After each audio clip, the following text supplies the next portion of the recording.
ayan ang aming Friday bonding, mag-darling. Ayan. Yung aming binata, yan ang aming pinaka-baby dito. Talaga namang napaka-sweet po niyan. Ayan. Lagi yan ganyan. Maghihingi siya ng kanyang treats. Yan lang naman ang libangan ng aming alaga. Talagang super lambing niyan.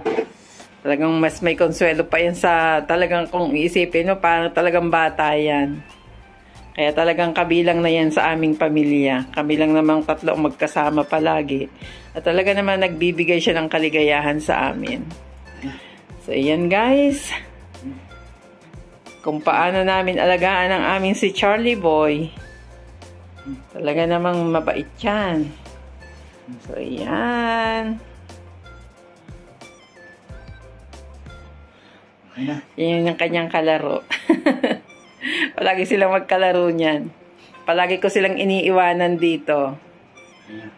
Kaya tuwan-tuwa yan. So, ayan. O, kain na tayo. Kain tayo. Mag-lunch na tayo. So, ayan. Magla-lunch na po kami. Good afternoon, everyone. Good afternoon. Good afternoon po dito sa Qatar at dyan din po sa Pilipinas. Ngayon naman sa Pilipinas ay maggagabi na. So, ayan po ang aming lunch for today. Nagprito po ako ng isda at saka yung ampalaya. Ginisa ko lang siya sa toyo. Tapos, nagbulang lang ako ng kalabasa. So, ayan ang aming ulam for today. Ang aming kalabasa ay bulang lang po. Ang ginawa ko siya, nag-harvest ako sa aking malunggayan. Pinutol ko yung 2 sanga. Tapos, yan. Yan na po yun.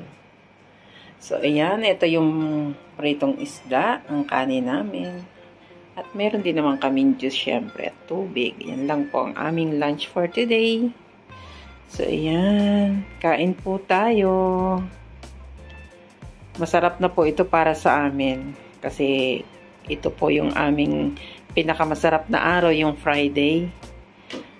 Kasi rest day po namin. Ayan. So, kain na. Kain po tayo, guys. Ayan po ang aming tanghalian. Shoutout po sa lahat ng mga kaibigan natin dyan, sa mga FB friends, sa Reels at saka sa YT po. Maraming salamat po sa sumusuporta sa mga inia-upload kong video. So, bye everyone and thank you for watching. God bless you all and have a blessed Friday po. Bye!